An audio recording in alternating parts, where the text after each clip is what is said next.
तोहर आजकल बड़ी शिकायत मिलत है घरे का। अच्छा मना हमरा शिकायत वाले पहुँच जाला। ला ये शिकायत आइले तब न कहत हई। कैसन शिकायत गई है तनी हमरो के बतावा ना। बतावत हई कुछ करबू न चली कैसे काम धनिया। अरे काम धनिया काहे माई से लड़लू सुबह शाम धनिया।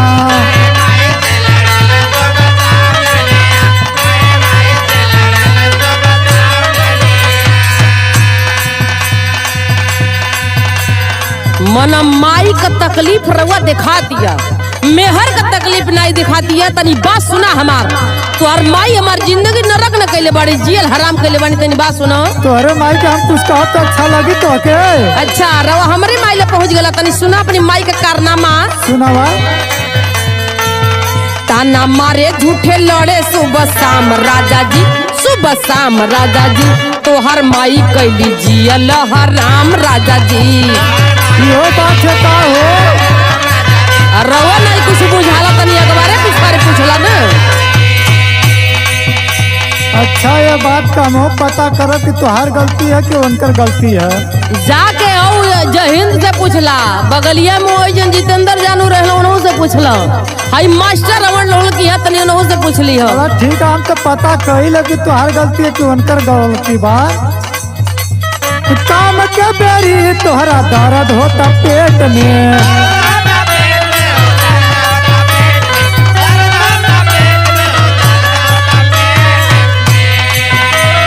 आज न काटे बिने गैलू कबो खेत में।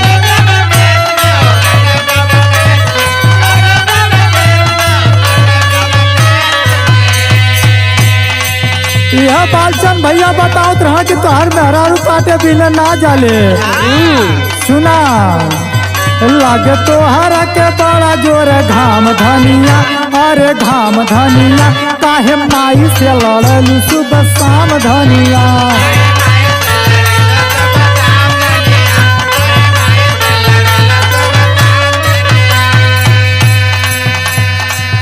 बड़ा तोहर माई इतना समझदार बनी। खाई के शेर भर खटिया में सुतबू तो माई बोलबे न करी। सुना सुना। सुनावा। नैयरे में जे कटले बिनले ना ये मास्टर भैया तब बियावा करे गेला तो तोल के आँख नहीं रहल। पहले तो सगरो बात बता देले रहली। तो पहले कहना जो चाहिए तोरा घर में जाए तो खटिया पे सुत के तोड़ा। ए सुना सुना तू आई नए सर के मर्द नहीं खे मेहरारू रखले बड़ा। तनी बात सुना हमार। सुनावा। अरे नैहरे में खाली हम पढ़नी या लिखनी।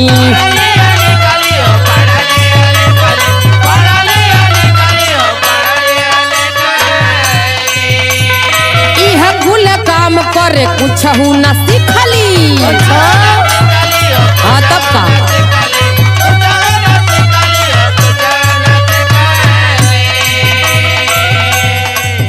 हमर जिंदगी बनल बा झंडू बाम राजा जी, झंडू बाम राजा जी। तोहर माई कैली जियल हराम राजा जी।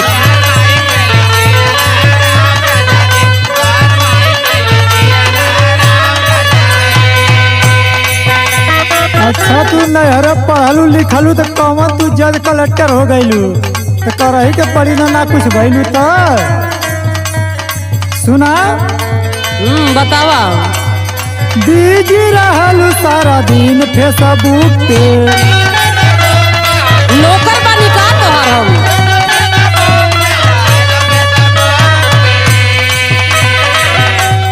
झगड़ा करत हऊ या तना तू सुख पे।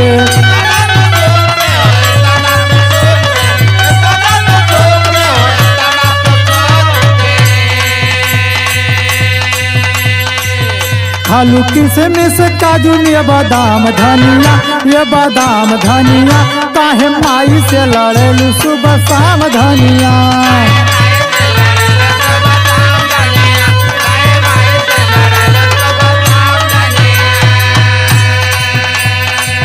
बड़ा चोख का तोहरे ते गो माई बानी।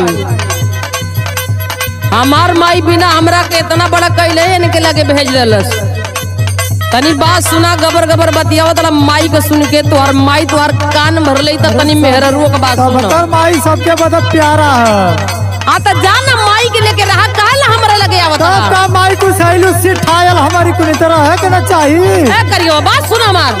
ए गोरची मनी ज्यादा बोलबू ना तो ले कर लथार के बतावत आज है। तू और लोला पूछिए जब ढेर बानी हो तो गबर गबर तो अच्छा तू आज कुछ लकला है कुछ पे दोनों टाइम घर भर के खाना बनाई।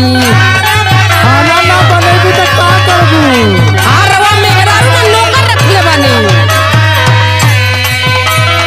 धोई माजी पूरा परिवार के खियाई।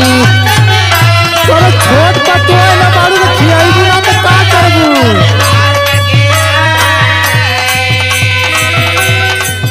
कितनो करी कब होला नहीं नाम राजा जी। अरे नाम राजा जी तू हर माई कैली जिया हराम राजा जी।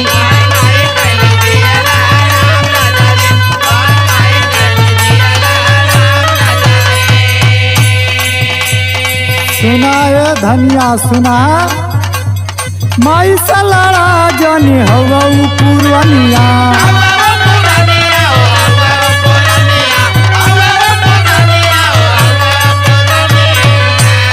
इनकर माई पुरनिया आई ते इतना कपारे पे चढ़ल बनी। सुना सुना बतावा उ जमार रलो त अगवारे पिछर देवराना जेठना के जिए नहीं देले होइया। सुना सुना तबने माई से तने पूछतू ना तेरा माई कैसे मिसली कैसे मराली हमके दूसरे का तू सुना। ए हमारी माई कन गइला ना खबरदार बता दे तनी। सुना माई से लड़ा जानी माई ह पुरानिया।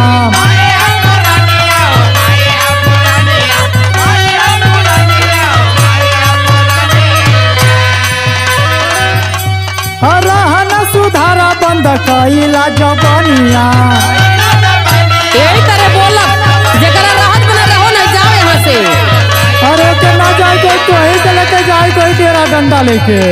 संतोष राम लखन करबू बदनाम धनिया बदनाम धनिया। काहे माई से लड़लू सुबह शाम धनिया।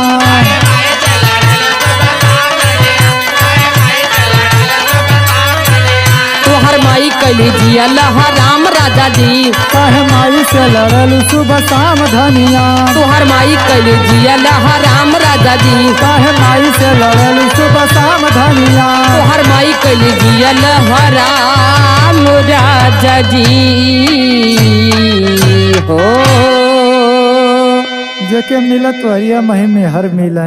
कैद अपनी माई से हाथ गोड़ बचा के तनी जिंदगी काटन। ढेर अत्याचार मचे तो जाने नहीं ना हमरा के। झगड़ा मेरा का कही।